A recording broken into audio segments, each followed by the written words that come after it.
palavra de Deus diz assim: devem ser considerados merecedores de dobrados honorários os presbíteros que presidem bem, com especialidade os que se afadigam na palavra e no ensino, pois a Escritura declara: não amordaces o boi quando pisa o trigo, e ainda, o trabalhador é digno do seu salário. Não aceites denúncia contra presbíteros, senão exclusivamente sob o depoimento de 2 ou 3 testemunhas. Quanto aos que vivem no pecado, repreende-os na presença de todos, para que também os demais temam. Conjuro-te perante Deus e Cristo Jesus e os anjos eleitos, que guardes esses conselhos sem prevenção, nada fazendo com parcialidade. A ninguém imponhas a mão precipitadamente. A ninguém imponhas precipitadamente as mãos. Não te tornes cúmplice de pecados de outrem. Conserva-te a ti mesmo puro. Não continues a beber somente água. Usa um pouco de vinho por causa do teu estômago e das tuas frequentes enfermidades. Os pecados de alguns homens são notórios e levam a juízo, ao passo que de outros só mais tarde se manifestam. Da mesma sorte, também as boas obras antecipadamente se evidenciam, e quando assim não seja, não podem ocultar-se. Santo Deus, soberano Pai, a Tua palavra foi lida, e nós pedimos, ó Pai, que o Senhor ilumine o Teu servo, e que o Senhor abra os corações daqueles que ouvirão a palavra, Senhor.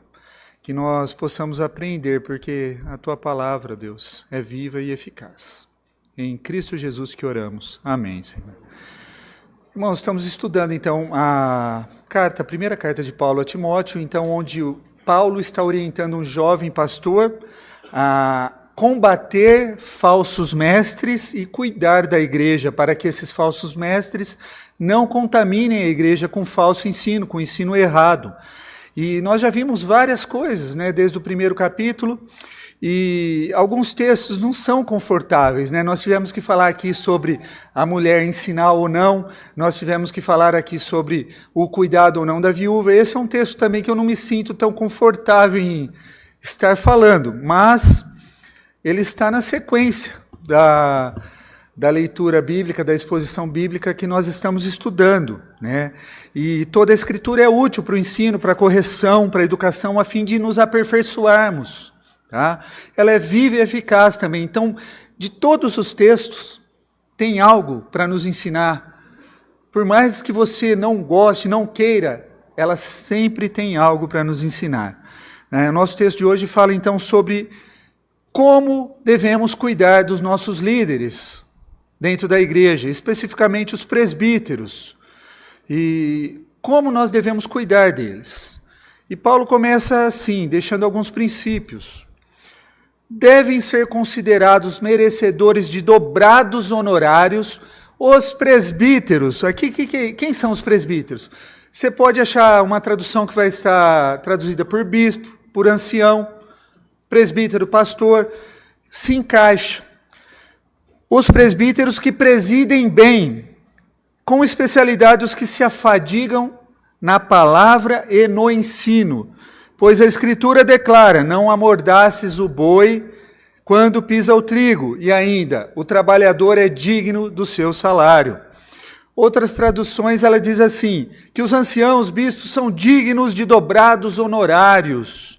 Isso é, eles devem ser respeitados e pagos. A dobra, né? O dobrado está aqui.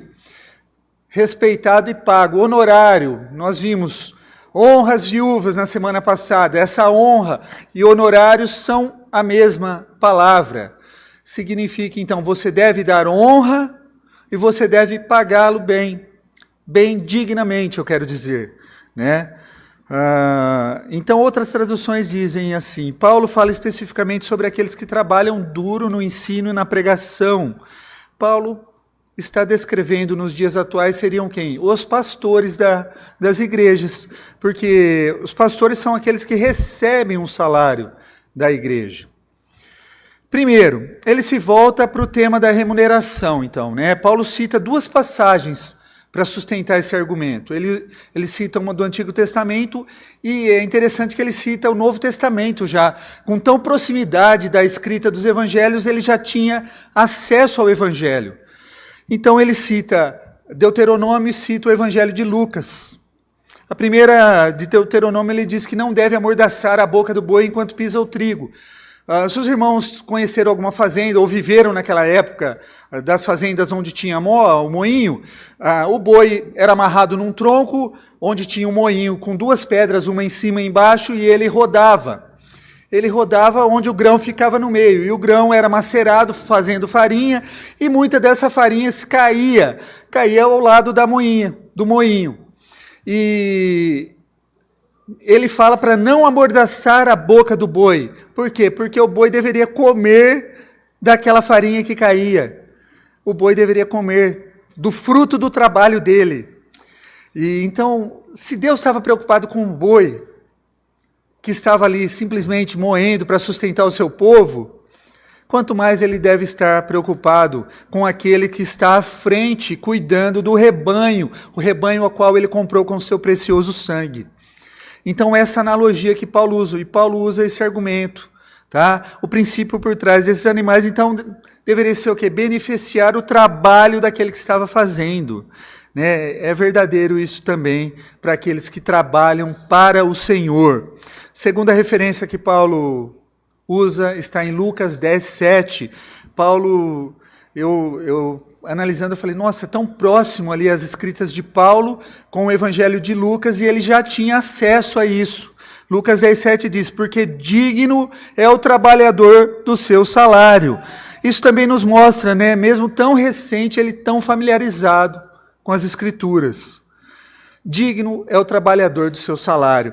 Então, qualquer corrente que fala que um pastor não deve ganhar um salário, qualquer pessoa, qualquer seita que entenda dessa forma, ele não compreendeu a Bíblia corretamente, tá?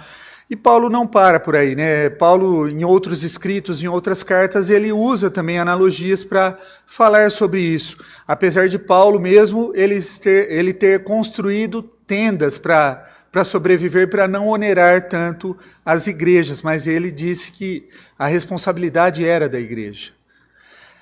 E na primeira carta de Paulo aos Coríntios, no capítulo 9, ele diz assim, 9, versículo 7. Os irmãos podem abrir ou podem acompanhar a leitura. Que soldado precisa pagar pelas próprias despesas? Que agricultor planta uma videira e não tem direito a comer de seus frutos? Que pastor cuida de um rebanho e não tem permissão de tomar de seu leite? Será que expresso apenas uma opinião humana ou a lei diz o mesmo? Pois está escrito na lei de Moisés, não amordace o boi para impedir que ele coma enquanto trilha os cereais. Deus estava pensando apenas nos bois enquanto disse isso? Será que, na verdade, não estava se referindo a nós? Sim, essas palavras foram escritas a nosso respeito e, portanto, a quem ara e quem trilha o cereal deve ter a esperança de receber uma parte da colheita. Se plantamos sementes espirituais entre vocês, não temos direito a uma colheita material? Então, Paulo sempre enfatizando o quê? Que a igreja ela é responsável, deveria ser responsável por sustentar aquele que está alimentando espiritualmente as ovelhas. E Paulo foi inflexível ao longo dos seus escritos, né, que dedicam aqueles que dedicam a sua vida a ministrar a palavra. Eles devem ser providos pela igreja, né, apesar de ter vivido fazendo tendas, com trabalho, tá? Mas insistiu que a igreja deve sustentar os seus ministros. Por que Paulo insiste nesses pontos? Há alguns motivos para isso. Primeiro, se a igreja paga adequadamente seu pastor, ele vai poder se dedicar exclusivamente ao rebanho. Aqui os nossos pastores têm dedicação exclusiva à igreja. Nós não podemos, não devemos ter outro trabalho. Por quê? Porque a igreja paga um salário digno aos pastores, para que eles se dediquem exclusivamente às ovelhas e à igreja, para que ele fique por conta da igreja. Tá? Então, quando você faz isso, o pastor não vai ficar preocupado. Puxa vida, amanhã vence a conta ali, o aluguel, como é que eu vou fazer para pagar? Ele vai estar tranquilo quanto a isso e vai poder cuidar dos estudos, da preparação do alimento que ele traz aqui no domingo, na quarta, na terça, durante ou nos aconselhamentos que são feitos. Ele não tem a mente dividida, ele não fica preocupado, puxa vida, como muitos de nós ficamos, meus irmãos. Como é que eu vou pagar a conta que vence amanhã? Tá? Segundo, o salário comunica valor. O salário valoriza a pessoa que recebe aquele salário. Então, a pessoa se sente valorizada pelo salário que ela recebe também. Tá? Em terceiro lugar, Paulo está nos ensinando a cuidar uns dos outros, não somente pensar em nós. Então, as igrejas, assim como nós vimos semana passada, devem cuidar das viúvas, verdadeiramente viúvas, elas devem cuidar dos seus pastores. Elas devem honrar os seus pastores, pagar um salário digno para que eles se dediquem exclusivamente ao seu rebanho. E sirvam de todo o coração, tá? Outra coisa que a igreja deve fazer é garantir que os pastores tirem folga, descansem, garantir que eles tenham férias, que eles possam descansar nas férias.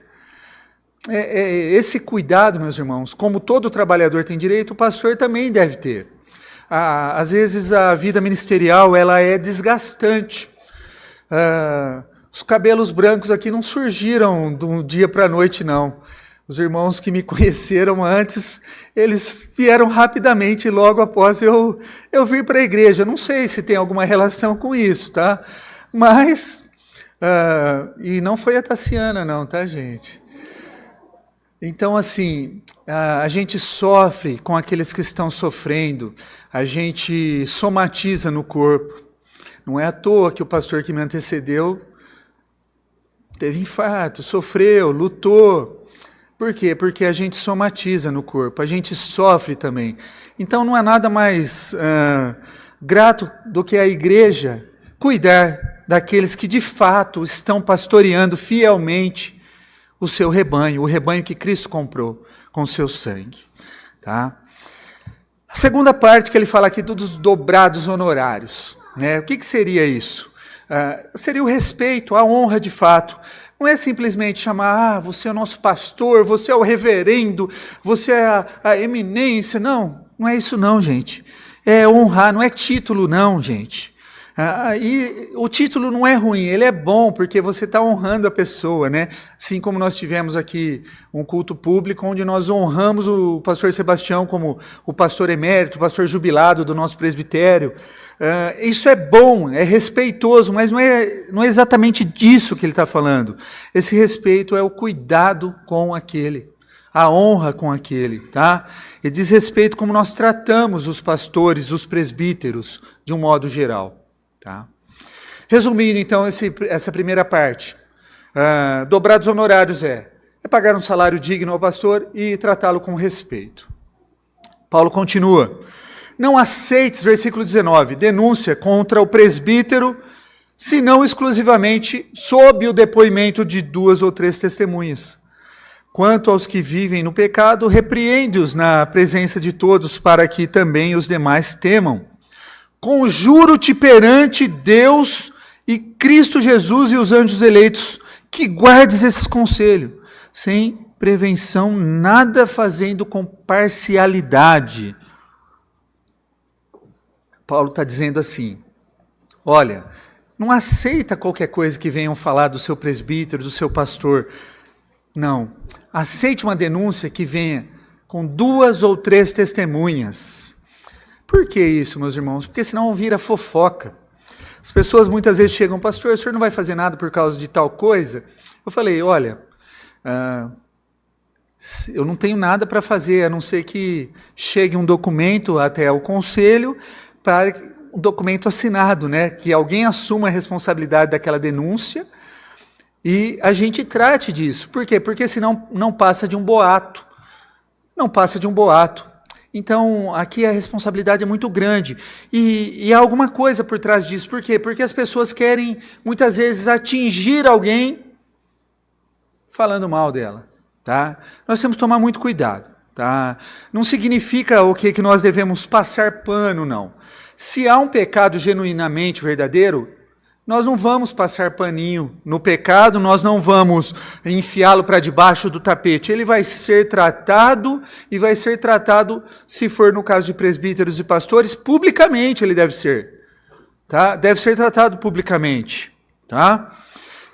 Nós devemos dar aos líderes o benefício da dúvida, é isso que eu estou dizendo aqui. Dar o crédito às acusações apoiadas por evidências de quem está falando. Tá? É isso. É um bom princípio para todos. Para qualquer coisa que nós façamos.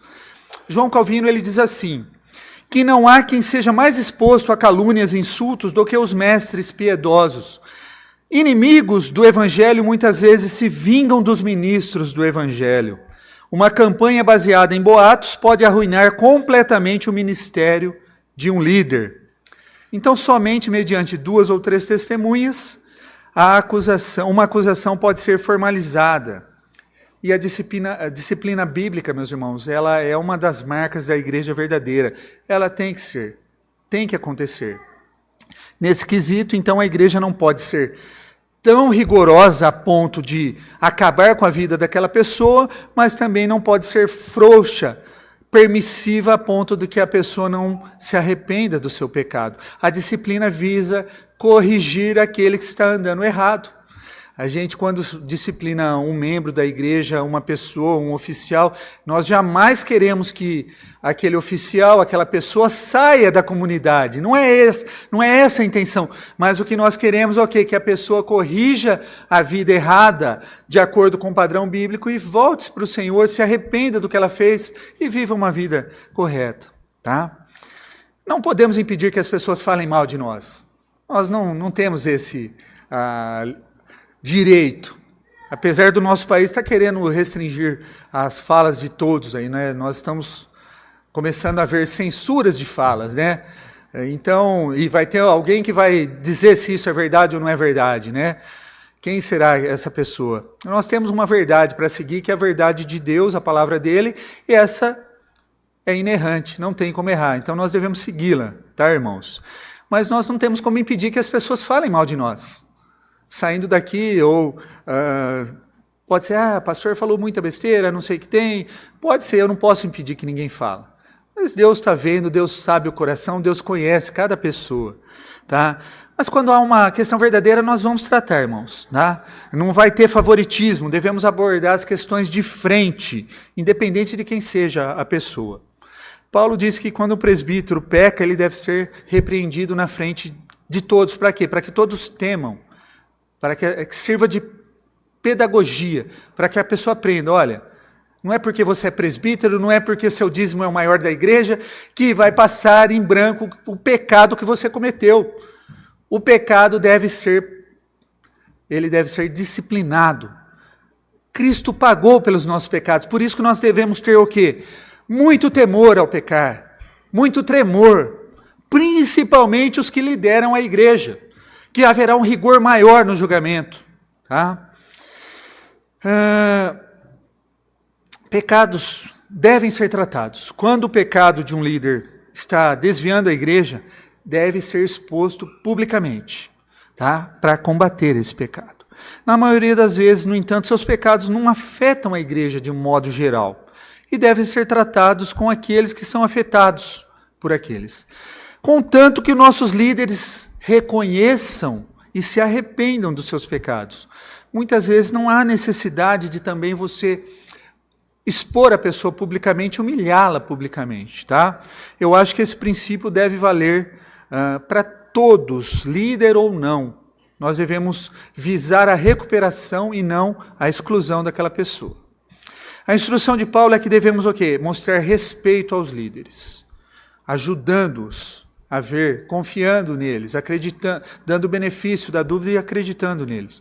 Nosso objetivo é mostrar aos nossos líderes que os valorizamos e apreciamos eles.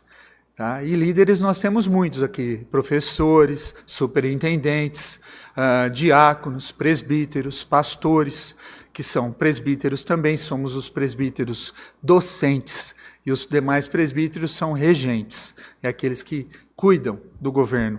Tá? Nosso objetivo, então, é mostrar como nós os valorizamos. Como na maioria dos trabalhos, um líder de igreja que sabe que a igreja acredita nele servirá com alegria, com entusiasmo. E ele fala também, Paulo continua falando sobre novos líderes, e a exortação é conjure-te, olha, não tome muito cuidado com isso, né? Essa conjuração que ele fala, por Deus, tome muito cuidado ao fazer isso. E depois ele fala assim, a ninguém imponhas a mão precipitadamente, não te torne cúmplice de pecados de outro, conserve-te a ti mesmo puro. Irmãos, aqui é um alerta para nós, né? Aqui nós estamos há um mês de eleições para presbíteros e diáconos, para oficiais. Então, meus irmãos, aqui Paulo está nos dando um alerta para a igreja, para a gente não impor precipitadamente a mão sobre a cabeça de qualquer um. É um cuidado que a igreja deve tomar, tá? Esse é um cuidado. Então, Paulo fala com ênfase sobre isso. Devemos ter muito cuidado quem nós vamos escolher para liderar a igreja de Deus. É a igreja que escolhe, tá? O conselho faz um filtro e é a igreja que vai votar e decidir quem são os líderes da nossa igreja. Como nós vimos em 1 Timóteo, há qualificações para presbíteros e diáconos, né, para os oficiais. E não era sobre habilidade, quanto esse cara é bom, quanto ele prega bem, mas é sobre o caráter dessas pessoas, sobre a característica delas em Cristo, sobre a característica delas, se eles são fiéis, verdadeiros. Né? Devemos ter o cuidado de garantir que nossos líderes sejam pessoas de caráter com um compromisso com Cristo, compromissados com o trabalho.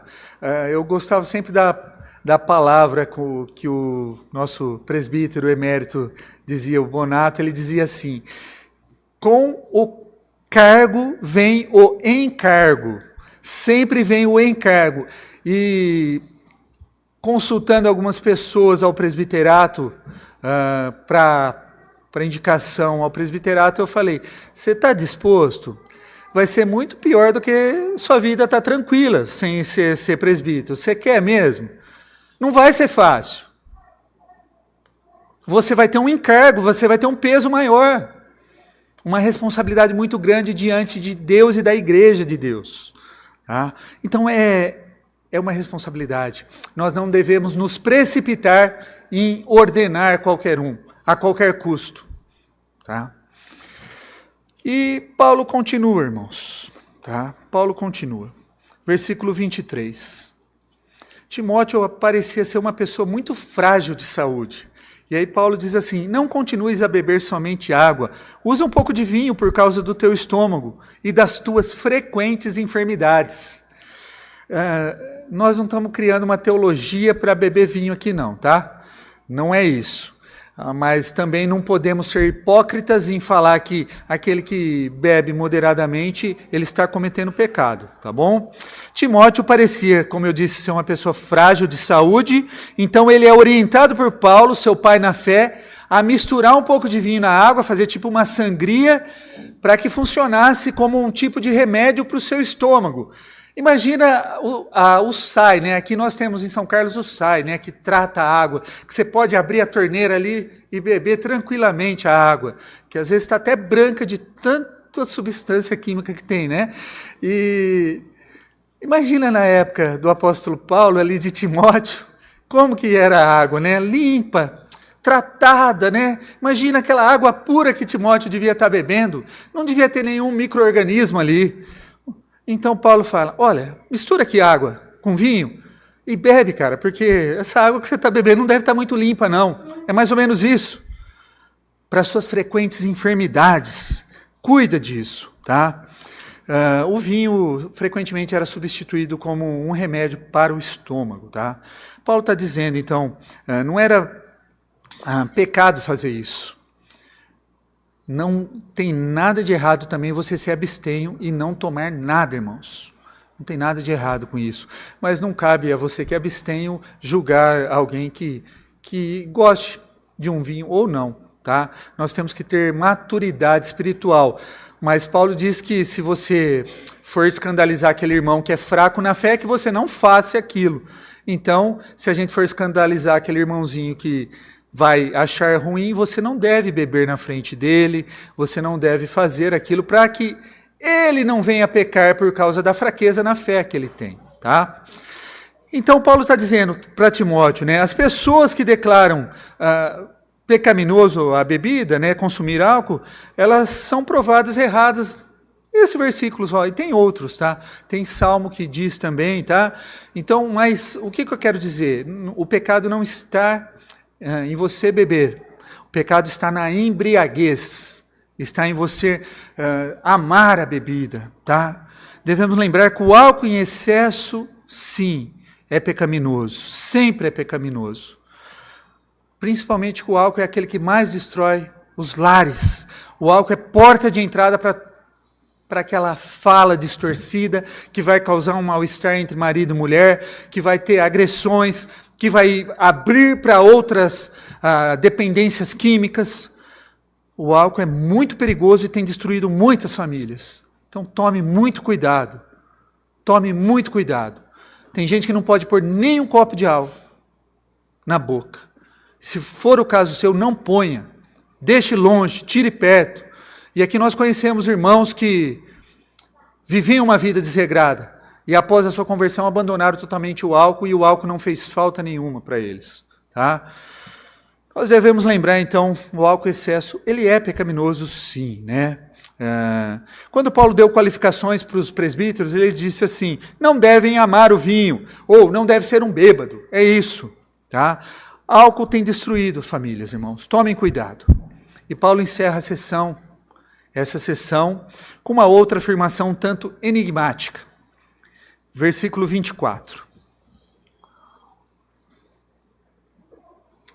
Os pecados de alguns homens são notórios e levam a juízo, ao passo que os de outros só mais tarde se manifestam. Da mesma sorte, também, as boas obras antecipadamente se evidenciam.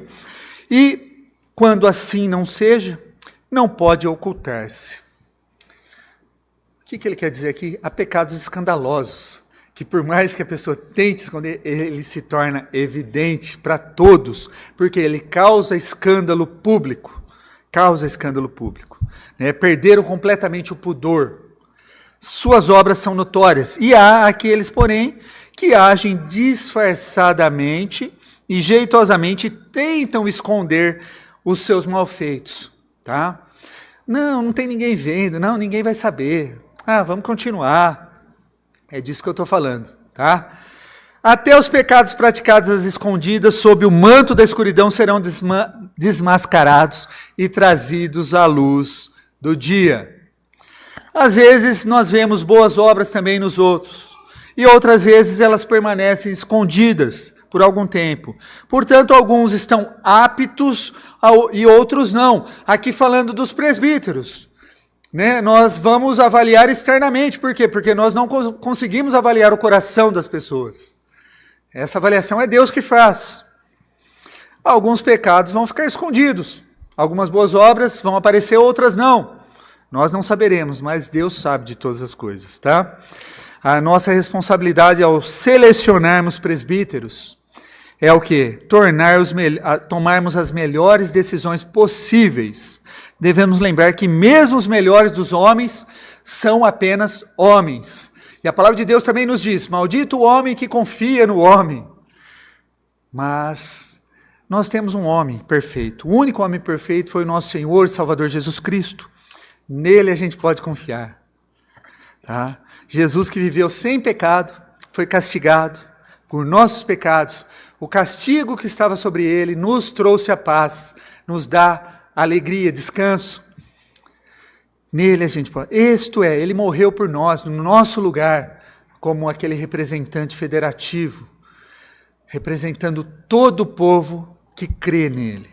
Por isso que um homem só é capaz. Só Cristo é capaz, aquele que viveu uma vida aqui nessa terra e cumpriu todo o mandamento, sem pecar.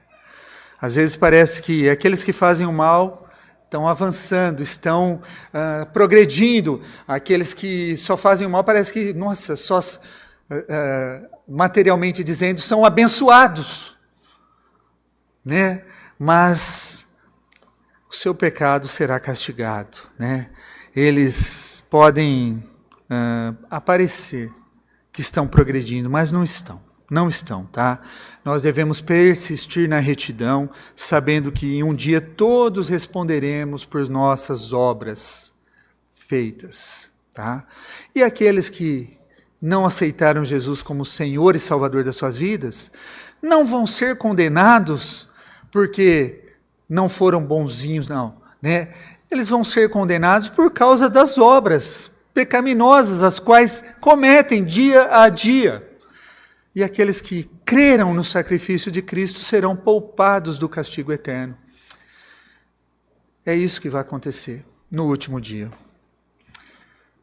Para a gente finalizar, irmãos, permita-me algumas sugestões práticas, né? John Stott, ele afirma que os líderes cristãos precisam ter em seus relacionamentos 5 virtudes. Então serve aqui para aqueles que almejam aqui o presbiterato. Virtudes: apreciação, reconhecer todo o bom desempenho; justiça, não dar ouvidos a acusações sem fundamentos; imparcialidade, não ter favoritismo, né? Cautela, não tomar decisões precipitadas; e discernimento, ver além do que é aparente e enxergar o que é o coração. Isso é, você precisa de tempo, oração, dedicação. Sempre que esses princípios forem observados, erros serão evitados. A igreja será preservada em paz e amor, e em nome de Deus estará protegida da desonra. Trabalhem para expressar o quê? O apreço àqueles que servem bem ao Senhor. Se você se beneficiou do ministério de alguém, certifique-se de dizer a eles isso, a mostrar-lhes respeito, alivie a carga uns dos outros. Se fizermos isso, a igreja será um lugar melhor para a gente conviver, né? Encontraremos graça e liberdade para servir a Deus. Apoie seus líderes o máximo que vocês puderem. O trabalho pastoral, como eu disse, ele não é fácil, ele é difícil. E as pessoas estão atacando aqueles que lideram, mais do que você imagina. Através de críticas, fofocas, diminuindo o trabalho. Ah, pastor não faz nada durante a semana, só trabalha de domingo. Eu já ouvi isso, gente. O diabo não quer nada mais do que desencorajar aquele que está liderando a igreja dele. Tá? Não deixe os pastores sozinhos, não deixe os presbíteros sozinhos. A melhor coisa que podemos fazer pela igreja é desenvolver corações como o de Cristo. Se fizermos isso, muitas outras coisas vão cessar naturalmente. E uma palavra de gratidão, irmãos. Eu sou grato a Deus, né, pela igreja que estou pastoreando. É uma igreja que se preocupa com seus pastores. É uma igreja que cuida bem dos seus pastores, tá? A liderança tem cuidado bem dos seus pastores, os membros têm tratado bem os seus pastores. Eu espero que vocês se sintam também como nos importamos com vocês. O cuidado que nós dedicamos a vocês, que você sinta essa reciprocidade de nós pastores. E minha esperança é que outras igrejas cuidem dos seus pastores como a Filadélfia tem cuidado dos seus. E quando nós aprendemos a ver e a entender as necessidades dos outros, nós vemos a igreja funcionando como Deus pretende. E quando nós aprendemos a cuidar de outros, nós obedecemos a lei de Deus e o reino de Deus vai crescer. Que Deus nos abençoe, irmãos, e que a glória seja dada sempre a Ele.